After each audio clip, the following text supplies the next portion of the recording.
All right, we are live. Hello, everyone, and welcome to this episode of the Zigzag Leap.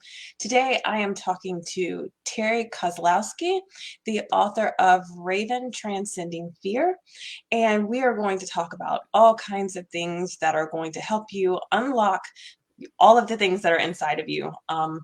So, Terry, can you tell everybody a little bit about yourself before we get started?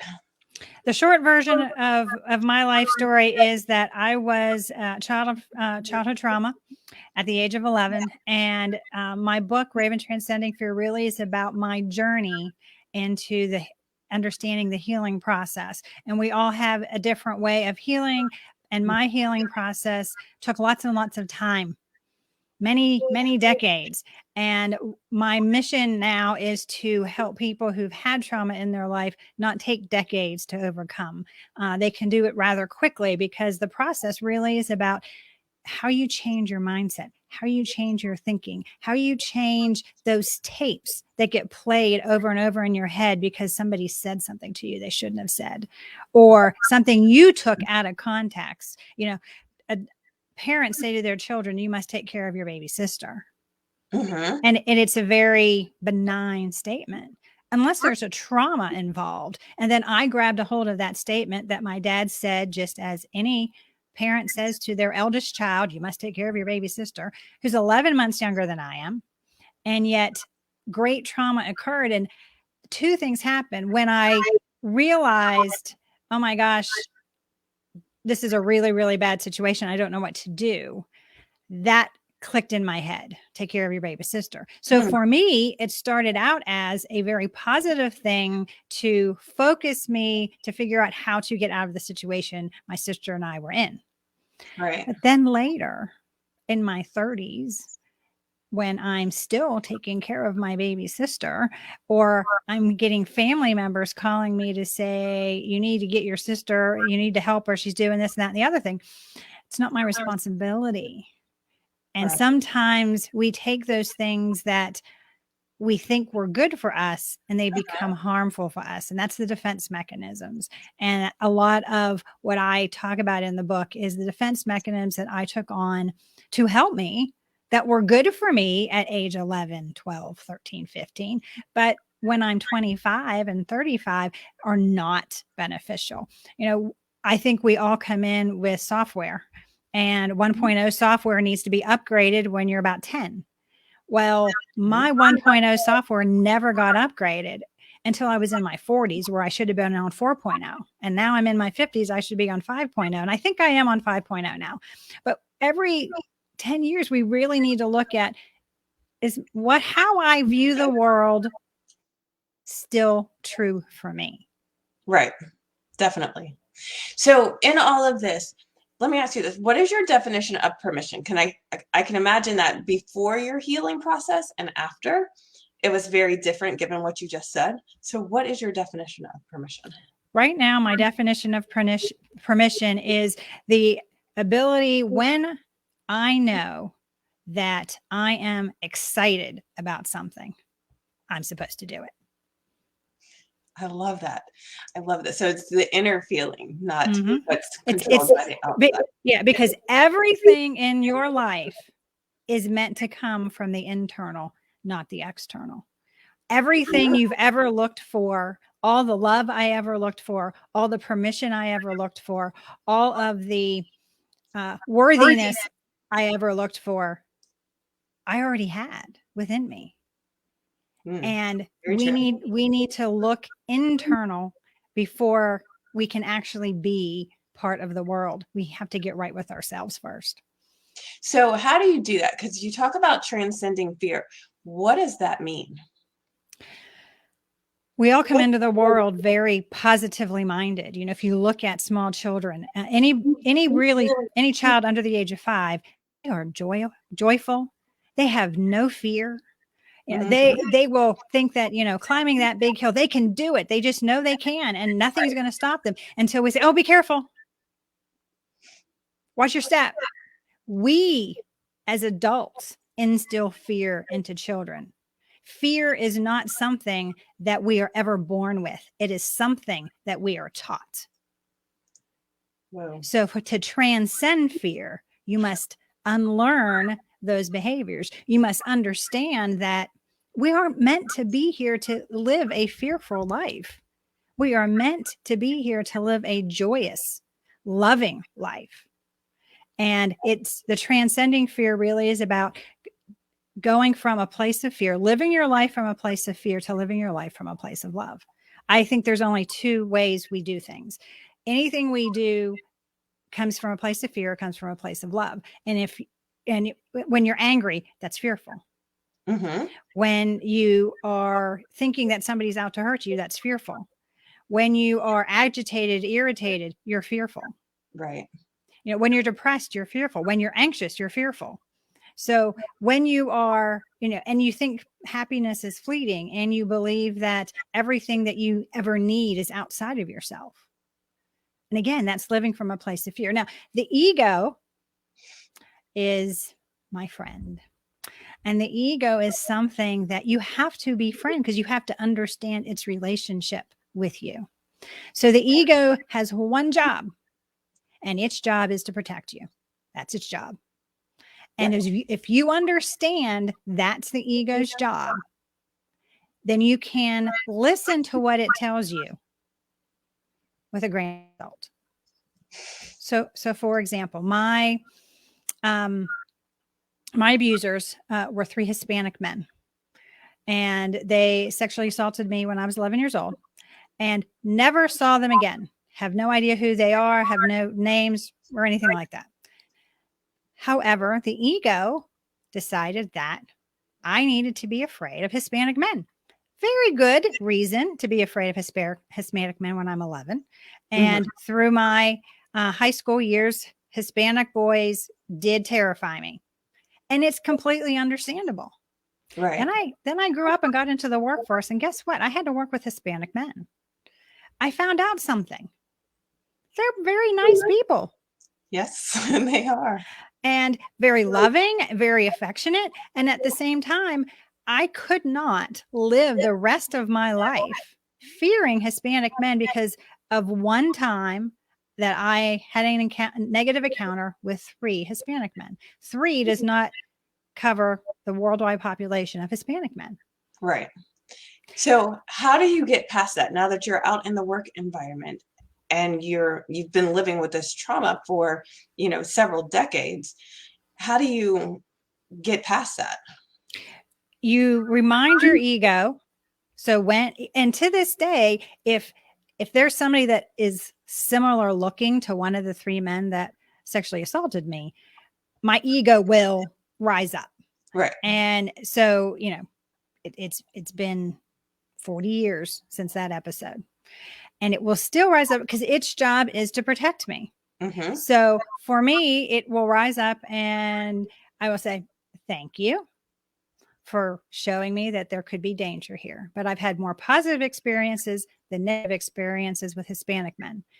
And it absolutely dissipates. There is no fear. The fear dissipates.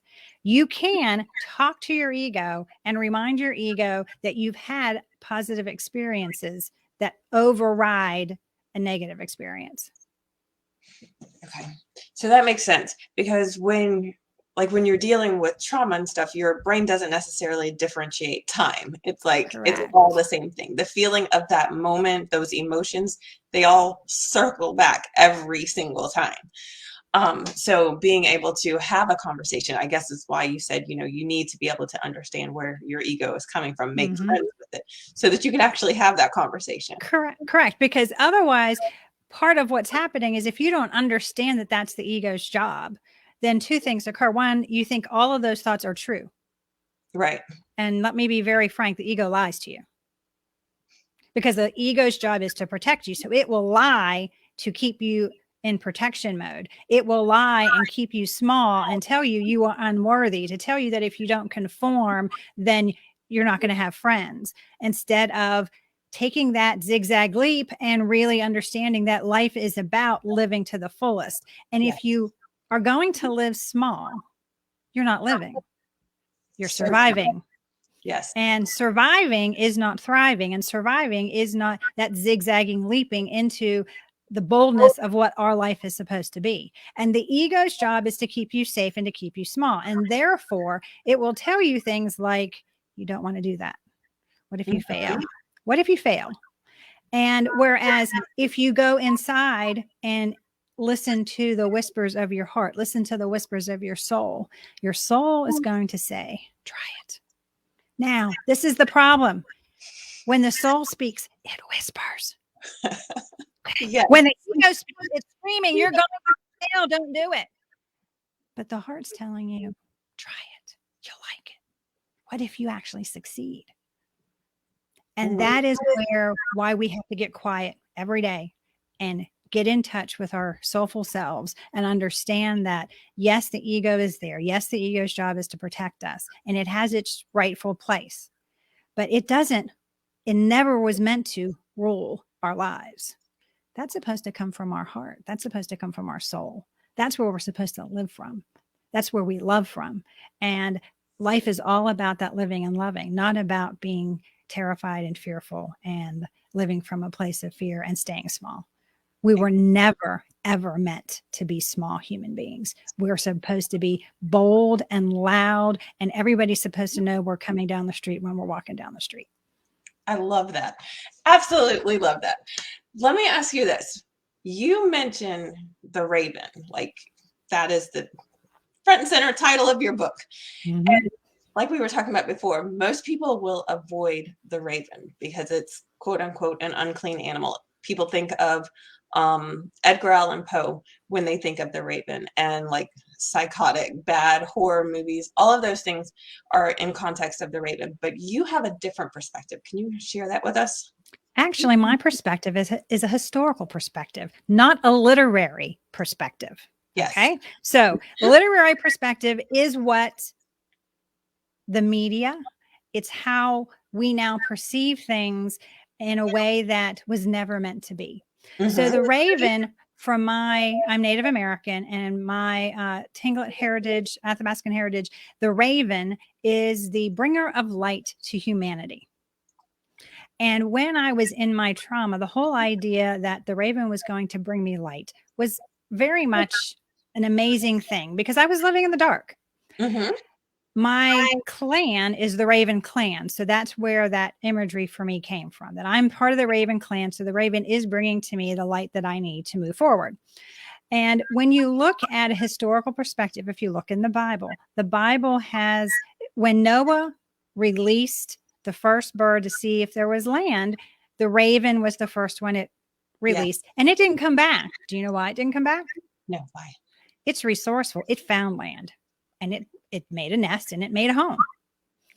Okay. So that is, so from a biblical perspective, the Raven is a positive sign. If you look at Norse mythology, lots of positive aspects of the Raven. If you look at most in the Native American, Raven is the bringer of light. So there's lots of these positive aspects to the Raven that people just don't realize. And so why do you think that people focus on the negative aspect? And now you've taken me down into a deep dive, Nisha. And here's why. The ego focuses on the negative. Whatever you put in front of yourself, you're going to focus on. So for example, and I use this for racial tension. Mm-hmm. If you are watching television shows or movies that, the Avengers I watched lots of Avengers series, and there's these Asians gangs and African-American gangs always clashing. And if you see a group of Asians coming down the street or a group of African-Americans coming down the street that kind of are young and outlandish, what your ego is going to automatically think, and it needs to be afraid. And the reality is, I have talked to so many people in my community and say, have you ever had a negative experience with an Asian or an African-American? Well, no. Okay, then why does society keep perpetuating this? And if we watch it and we allow ourselves to see that, the ego takes it in, and the ego will say something to be afraid of. Because the reality is, the ego right now in humanity, its original role has been greatly diminished. we're not out picking berries afraid of a bear. Right. You know, we are not, hunting and have something come up upon us. So those things from a societal aspect has been diminished. Right. But the ego hasn't. The ego has taken on silliness in ways that somebody makes, John made a negative comment about me at the last meeting, and now I don't want to go in today's meeting because John's going to be there. Well, that's has nothing to do with anything, but that Exactly. is how the ego keeps its claws into us in ways that is lying, and ways to keep us small, ways from us not speaking out at that meeting because I don't want John to say a negative thing about me again. When the reality is, if I spoke out, maybe my idea is the best one, but nobody's going to know because I'm going to keep my mouth shut because of John. Exactly. So going back to the raven from the historical perspective, one of the things that you mentioned in your book is the raven is a shapeshifter. Mm-hmm. So with it bringing light and being a shapeshifter, being able to connect the light and the dark, like how did that help you through your trauma?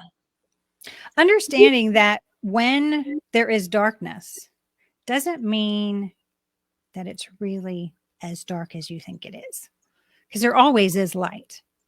You have never been anywhere. I take that back. There are a few places where you can actually go and they turn off all the lights and it's really, really dark. Or you can start going underground in some of the caves. Those are some really, really dark places. And that's because light can't get in. But if you just light one match, the amount of illumination from one match is tremendous. And it can get you out of a very dark cave. It can get you out of a very dark place. And the reality is, when the part of the shape shifting of the raven isn't about it transfiguring, it's about the way it transfigures you. And the way it does that is it is bringing the spiritual realm and the physical realm together. And that is where transformation occurs. That's where transcendence occurs, is when you get in touch with your spiritual self, you get in touch with your soulful self, and you start living from that place. And then all kinds of miracles, all kinds of magic occur. And that's what the raven brings in. And when a lot of times, the raven's associated with death because it shows up at dead things, despite the fact that it really isn't a scavenger. But it does that because it's there to take the spirit of the dead animal, of the dead person, to the next realm.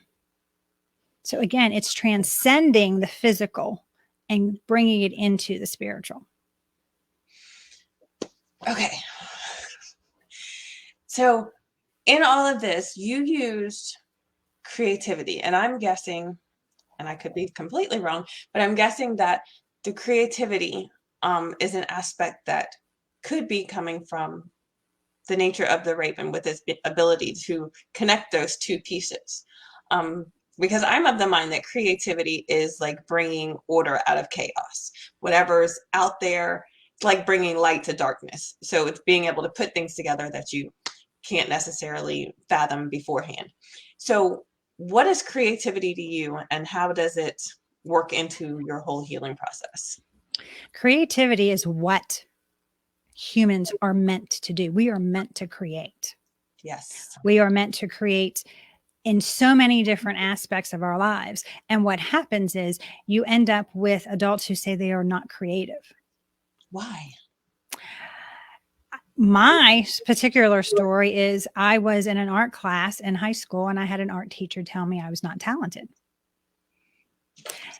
Okay. And here is where I want adults who work with children, I want parents to truly hear what I say. Your criticism, your offhand comment can utterly shut down something in a person, and you never would know that it happened. So I had this one art teacher tell me I was not creative. It was during in high school, you go in art, you do different things. This was the painting class. And I loved this painting. I loved to paint. I didn't pick up a paintbrush for 25 years after that class. Wow. And when I did, And I moved into a new area in 2014, and they had a paint and sip class. Mm-hmm. And I was all by myself. And again, this is where a lot of people don't go inside themselves, and they don't get quiet, and they have a lot of friends and a lot of noise and a lot of stuff that they do to stay busy. But the universe plucked me up and put me all by myself, where my husband was working second shift and I was trying to figure out what to do with myself. And this paint and sip class came up, and I started going by myself to the paint and sip class and realized how much joy I got out of putting paint to paper. And interestingly enough, after I did that, I got pregnant with my book, because I started to allow creativity to flow. And those things within you that become stagnant is because you're not creating, because you're not allowing the energy of the universe to flow through you. And it flows through you through the creative process, whether it's writing or painting, or whether it's doing a podcast, whatever your creative outlet is. My husband does woodworking, jewelry making, carving, playing music. All of that is creative. And we're all creative in some way. It just gets smushed down and hindered. So I gave myself the permission to go to the painting class, and I loved it. And I did it for about 6 months. And my husband ended up putting a studio in my home, so I can anytime go upstairs and go into the studio and create whatever it is I want to create. But I think that through that is how I got pregnant with the book. I wrote the book, and I write a blog every week. I do a podcast every week. All of that, I believe, stemmed from me allowing myself, giving myself the permission to be creative again. How do you suggest that other people who are tied up in those knots from whatever has occurred that has stopped their creativity or stopped them from allowing their creativity to flourish, how do you suggest that they tap back into that? Color. So we all were children. We all colored, whether you were a male or female, you colored. And what I did, Gretchen Rubin has a fabulous book called The Happiness Project. And I do it instead of New Year's resolutions. And the premise of her book is that you pick 12 things that you want more of in your life, and you focus on those 12 things, one a month. So my first happiness project, I had creativity in it. I wanted to be more creative. And I ended up I got colored pencils and a coloring book, adult coloring book, and I colored every day for that month. I ended up then the following year buying a planner that once a week had a coloring page in it, and I would color so that it would remind myself to be creative. The other aspect of coloring is it reminds you to be playful. Yes. And adults don't play. And what we really don't realize is playing is a form of learning. And for children, especially children under the age of 10, it's their primary form of learning is through play. And yet we want to send them off to sports, and we want to sit them down and have them do different things, when if you want them to learn math, give them blocks and teach them how to count, teach them how to stack, teach them, make patterns. That is how you teach them math. So through play, adults still need to play. It's also how not only we tap into our creativity, but it's how we release negativity. It's how we let stress go. Whether you play music, my husband plays what I call angry white man music when he gets upset about something, and he jams out, and then he's done, and he's released that. Nice. And then you can hear the change of music. He'll start playing something different. So, we have ways that we are meant to release the negativity and the emotional angst we have in our life, and yet we don't do it. We stuff it. Exactly. Stuff it. We are so good at stuffing things and conforming to, the status quo that we have. That's what we were taught. There are generational patterns of behavior that we were taught by our parents, who were taught by their parents, and so on, that you're going to be a good boy and good girl. That's what you're going to be. You're going to sit there and you're not going to make a sound. You're not going to, jiggle or jangle or whatever. And that's not how a child is supposed to be. I agree And 100%. and as we get into high school, then we start conforming to peer pressure because we want to be liked. And the reality is we can be liked being our authentic selves. Not everybody's going to like us. That's okay. We're not meant to be liked by everybody. We're meant to be liked and loved and supported by those people who genuinely see who we authentically are and love us anyway. Yes, this is a lesson that I'm trying to teach my daughter right now because she's at that age. She's in the third grade. So she's at that age where the girls are starting to separate into their groups. They've been in the same class all together since they were in kindergarten, but now everybody just got their little, their best friend. Mm-hmm. And so is not talking to me. So and so's, this other so and so doesn't want to talk to me. And I'm just like, if they don't want to talk to you today, then walk away and talk to somebody else. They are missing out on the experience of being in your presence. And she's like, okay, whatever. They're not talking to me. So how do you like shift that for them so that they do have the ability to stand in their own authentic self and not try to conform to fit in? Or is it even possible? Who did you talk to today? That's the question to ask your daughter. Did she talk to everybody? I'm pretty sure she didn't. So who didn't you talk to today and why not? I like that reframe. and that is the main tool that I use in helping others is reframing their perspective to understand that, no offense, it's not about you. Most of the time when people are not responding to you the way you want them, it has nothing to do with you. Exactly. But I think this goes back to the ego thing that we were talking about before. Like, it's all about us and our world and our perspective. The way we see things is through our own eyes. So, like, of course, it's all about us. But it doesn't have to be. If you decide that, okay, I'm going to respond to whatever situation comes along from a place of love, then your lens is completely different because then you realize, oh, that anger outburst had nothing to do with me because I didn't have, I got an outburst. I didn't actually have any type of communication to cause that outburst. So why would I think it was about me? Now the ego will try to make you, oh, he's just being a jerk today. Well, no, obviously, right. Anger is a sign of pain that society accepts. And they don't do anything about the underlying issue. They just accept the anger, say he's a jerk, and move on. But nobody ever actually says, okay, obviously there's pain there. How can I help that person?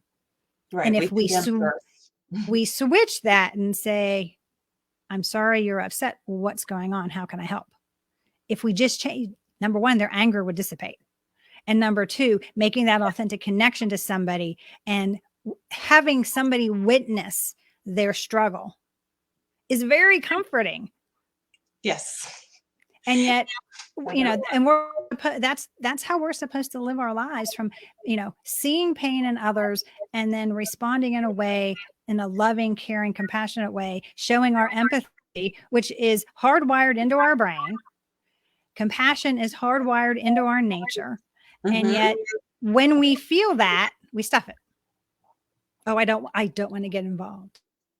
It's not my place. It's not my place. I'm sorry. If somebody's in pain and you witness their pain, you're the person to help them with their pain.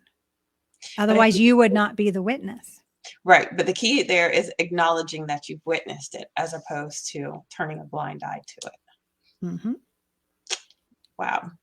Okay, so I know that you've helped a lot of people do the reframe, like really tap into themselves, get over the ego trip, and like really start to transcend to their authentic selves. So is there a process that you have, like when people are going through this with you, or like when they're coming to you? How do they know that they're ready? They're ready because they don't like the way their life is going. They want the change. And if you ask most people, they say they want it. And then I ask them, are you willing to do the hard work to do it? And they always look at me and, say, what do you mean by hard work? And I said, you have to get alone. You have to be alone with yourself. And most people don't know how to be alone with themselves. And it's very difficult to be we always want to do.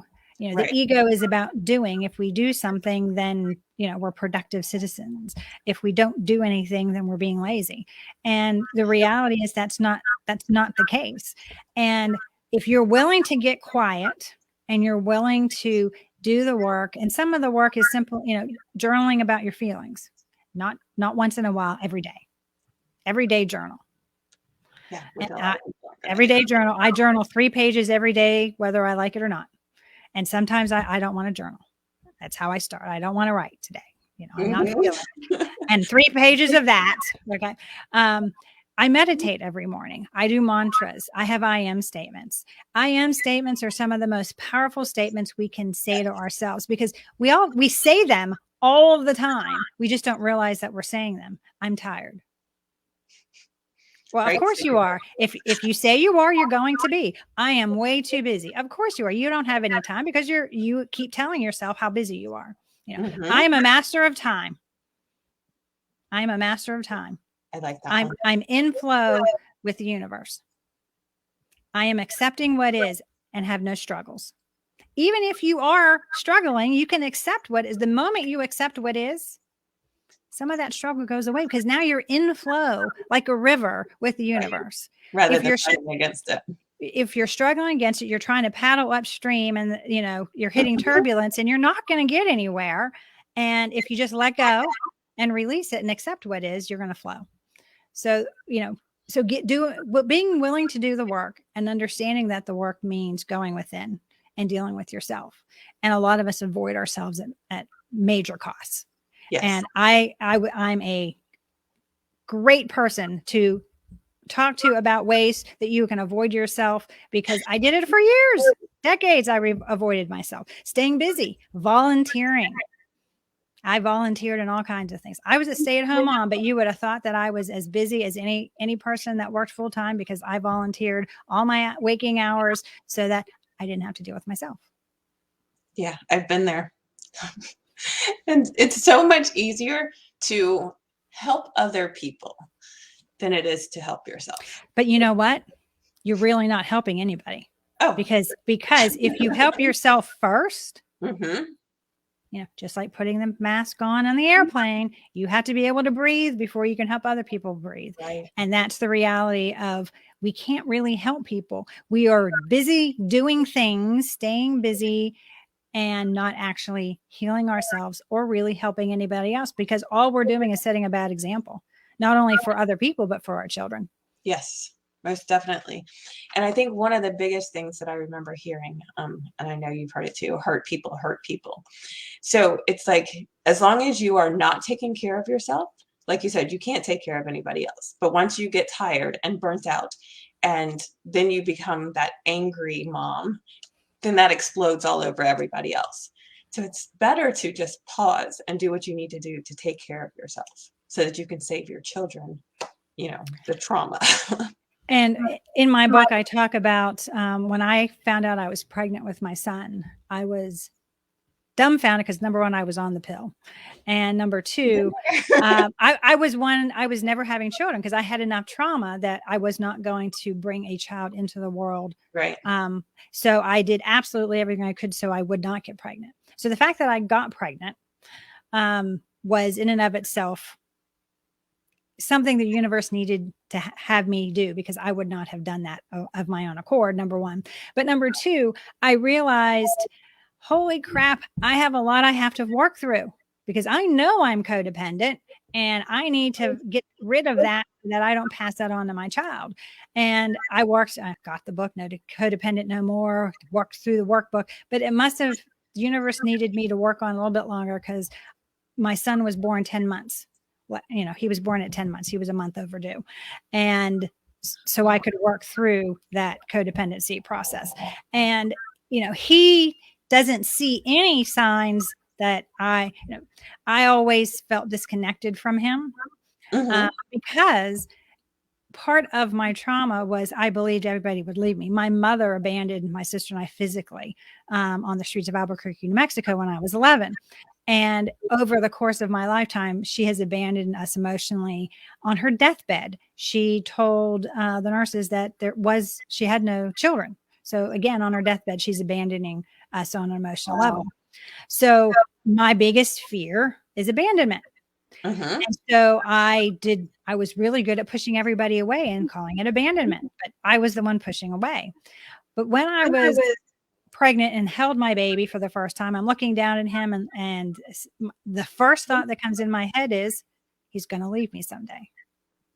And I knew then that I still had work to do, because nobody should look at their baby and say he's going to leave me someday, because as you're bringing a child forth, that is the plan. They're supposed to do that. That's the right thing for them to do. So you want that to occur. And yet at the same time, my ego twisted it. And so the other thing that happened when he was born was I had placenta issues. And so I actually didn't get to see, he was born, threw him on my belly, and then they whisked him away. And I didn't see him for 6 hours. And right before, two things happened before I had him in that late. I had read all of Dr. Spock. Ladies, do not read a man's version of what happens during childbirth. And number two, I had watched Separated at Birth. It was a TV movie. And so I had my husband at the time go with the baby while they were dealing with me. So because of the fact that I didn't see him for those 6 hours, I had Dr. Spock in my head telling me that first 30 minutes to an hour is the most precious time for that baby to bond with mom. Mm-hmm. I didn't have that. Yeah. For a very good reason. Right. My life was in danger. They were dealing with me. So they were, so I understood why that didn't happen. But that didn't mean that the ego didn't use that against me for 18 years. And when he was 18 years old, he was getting ready to go off into the Army. And I had a conversation with him. And I said, did you ever feel that you were disconnected from me, or that you didn't love me? And his answer was, no, Mom, if anything, you loved me too much. And I thought, oh, thank God he never felt any of that I had felt and suffered through for 18 years. Wow. So, again, there shows you what the ego can do. Mm-hmm. With something somebody else said, Dr. Spock, and you then use that and torment yourself for 18 years. Yeah.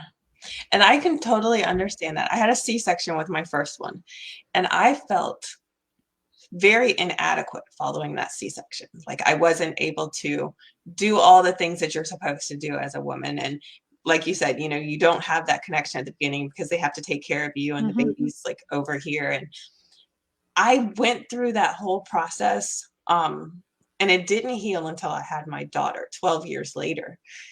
And it was like, okay, now I finally restored myself. But even that, like, because of what we are taught, yours was Dr. Spock, mine was Lamaze classes, where, we had this doula who told us medication was bad, and, all these things. And so it's like, everybody tells you what you should do, that you don't even trust yourself when your body is naturally doing what it's supposed to do. Correct. And that is, again, something that we're conforming to society. Mm-hmm. Women have been giving birth since the dawn of time. Right. We kind of know how to do this. Right. And, I actually had a midwife deliver my son, and I had an all natural birth. And the only thing that they did induce me, because when my water broke, there was meconium in the water, and then my labor stopped. And I'm already, over 3.5 weeks late. Right. So they induced me. And other than that, I did episiotomy. I tore naturally. Interestingly enough, the episiotomy is almost 1 inch or 2 inches, depending on the woman. I tore 1/8 of an inch. Wow. Okay. So I would have had more damage to having the episiotomy than I did doing it the way I did. So, I actually pushed over, like I was hanging on a bar to allow gravity to help with it. So I did lots of things from a natural perspective, and at the same time had lots of family members tell me that, I was doing it incorrectly. They wanted to be in the room. I said, no, you don't belong. I'm doing this. Exactly. I don't need outsiders watching me while I'm doing this process. So, when we conform, we harm ourselves ultimately Yes.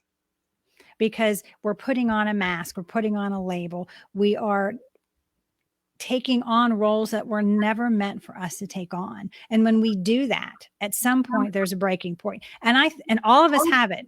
And I think a lot of what people call midlife crisis is what that is that people get to the place where I say, they're like, I don't like who I am. I don't like pretending this anymore. And they Right. do something drastic and change their life, and people think they're crazy. And the reality is they finally saw the light, took Right. off the mask and armor, and said, this is who I am, like it or not. Yes. And it's so freeing once you do. Mm-hmm. So can you tell everybody where they can find you? I know they can find your book on Amazon, but where else can they find you? You can find me at terrykozlowski.com. The book is raventranscendingfear.com, and my podcast is soulsolutionspodcast.com. I'm across all social media, so you can tag me, Nisha, when you put this up, and they can reach me that way. But I am pretty much everywhere. I've been writing for medium.com for several years now, and I have a couple new gigs that are popping up as far as writing opportunities for me, and I'm working on a second book. So Oh, I can't wait. I'm excited. Is it along the same lines or? This year I went back to New Mexico, which is where my trauma occurred. And as I'm getting ready to cross the state line, I realized I had no angst. And I realized, oh, I really am healed. This really doesn't play a role in my day-to-day living anymore. And so it's called Soul Solutions. And it really is about understanding that you can heal. You're meant to heal. And if you aren't healing, you are the reason you're not healing. You are stopping yourself from healing. So that's the premise of the book. Nice. Okay, so I will keep an eye out for that and make sure I tag that for everybody as well. But all of this information will be in the show notes and under the video here on Facebook and also on YouTube. So thank you so much for joining me, Terry. It was great talking to you. You're welcome, Nisha. I was glad to be present with you and your audience today. All right, everyone, thank you so much for watching. We'll catch you next time.